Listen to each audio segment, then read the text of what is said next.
बहन बनी देवरानी।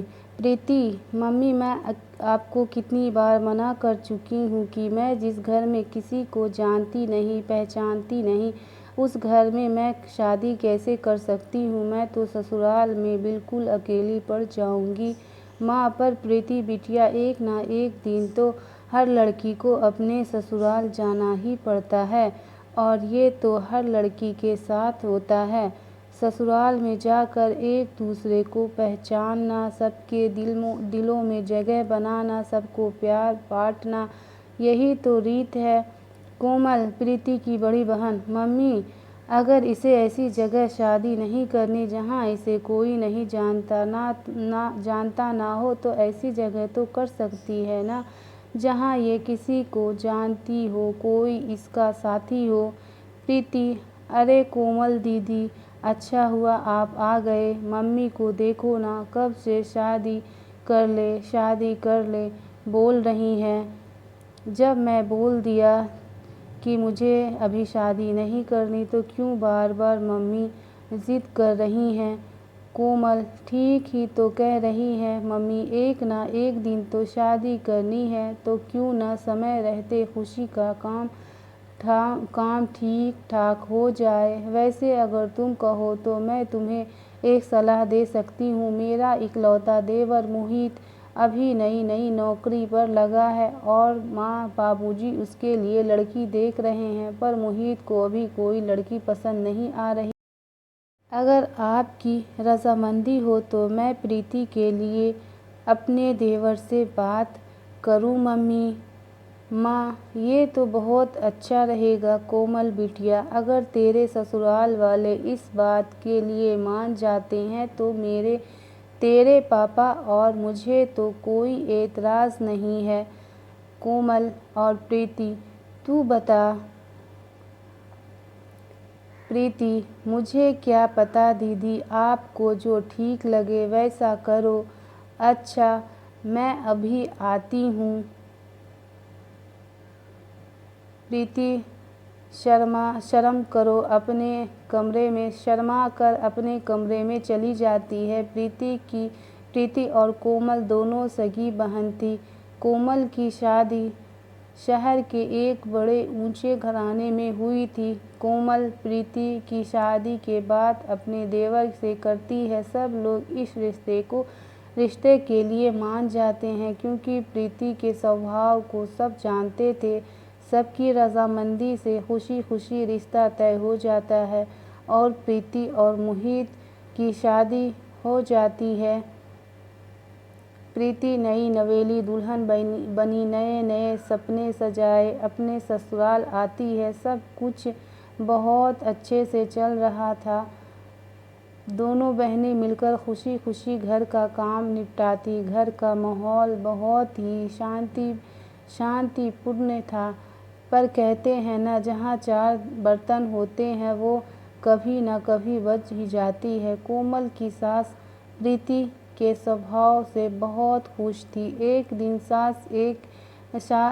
दिन सास का एकादशी का व्रत था। कोमल थोड़ी देर से सोकर उठी, इसीलिए प्रीति ने सास के लिए फलाहार की कई सारी चीज़ें बना डाली। ये देखकर सास बहुत खुश हुई। सास प्रीति, बहू मैं तो धन हो गई जो तुम जैसे बहू ऊपर वाले ने मुझे दी। मेरे दोनों बहुएं लाखों में एक है। वैसे तुमने तो फलाहार कितनी सारी चीज़ें बना डाली, मेरा तो पेट अच्छे से भर गया।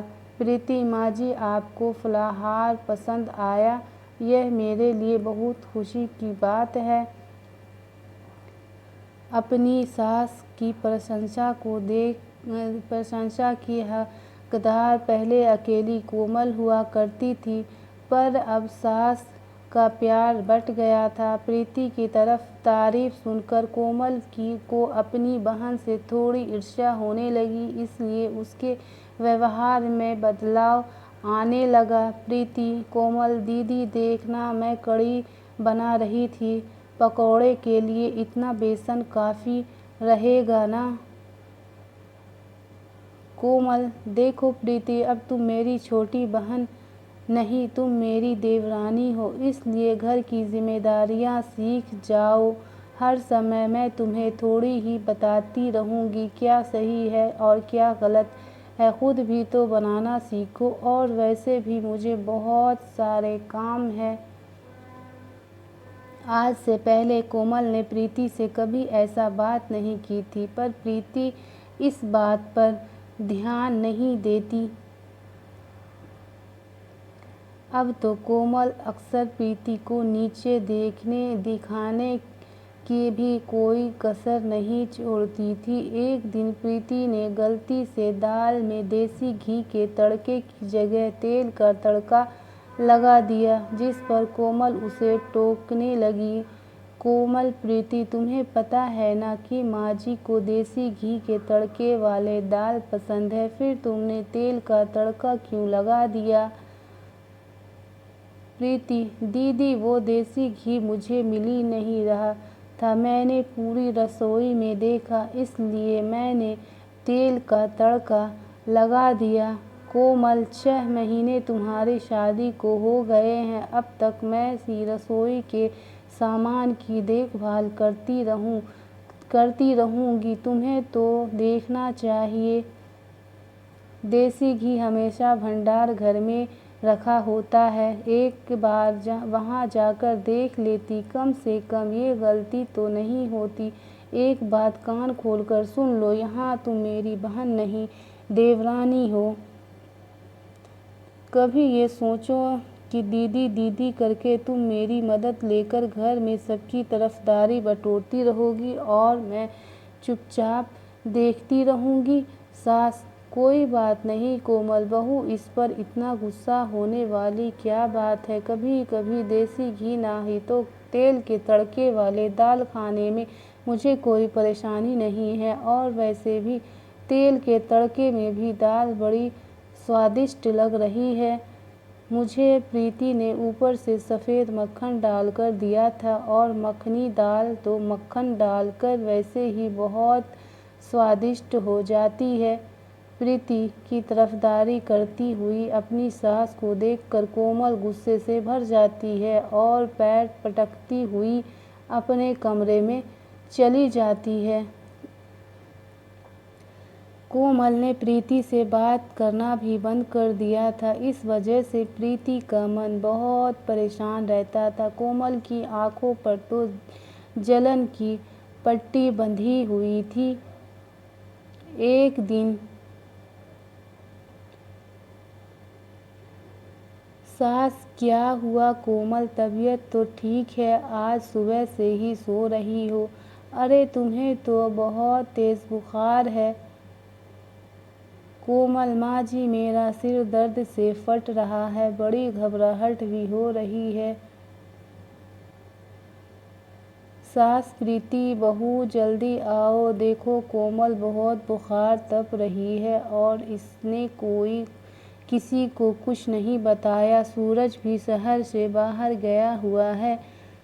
प्रीति, कोमल दीदी, आपने मुझे बताया क्यों नहीं? घबराओ नहीं, मैं अभी मोहित को फ़ोन करती हूँ, वो ऑफिस नहीं पहुँचे होंगे, रास्ते में ही होंगे। प्रीति, हेलो मोहित, आप तुरंत घर आ जाओ, दीदी की तबीयत ठीक नहीं है, वो बुखार से तप रही है, मुझे तो बहुत घबराहट हो रही है। मोहित, प्रीति का पति, घबराओ नहीं प्रीति, मैं अभी आता हूँ, चिंता मत करो। प्रीति दीदी दीदी करके रोना शुरू कर देती है। मोहित घर आ जाता है, वे लोग कोमल को लेकर अस्पताल पहुँचते हैं। कोमल का बुखार सिर पर चढ़ गया था। प्रीति अपनी मम्मी को फ़ोन कर देती है, वो लोग भी अस्पताल पहुंचते हैं। प्रीति रो रो कर डॉक्टर से अपनी दीदी की ठीक करने की बात कह रही थी। प्रीति रोते हुए, डॉक्टर साहब, मेरी दीदी ठीक हो जाएगी ना? प्लीज़ आप उनका अच्छे से इलाज कीजिए, मेरी दीदी को ठीक कर दीजिए। डॉक्टर, 1 हफ्ते बाद कोमल की तबीयत में सुधार आता है, उसे हॉस्पिटल में छुट्टी मिल जाती है। प्रीति ने कोमल को अस्पताल में भी बहुत सेवा की और घर आने के बाद भी उसका बहुत ध्यान रखा। प्रीति अकेली ही घर का सारा काम निपटाती और साथ ही साथ कोमल को भी बहुत देखभाल करती थी। प्रीति की देखभाल से कोमल बहुत जल्दी ठीक हो गई। कोमल भी अपनी बहन प्रीति के सेवा का भाव देख रही थी। कोमल को अपनी गलती का एहसास कराने के लिए एक दिन उसकी सास बोली,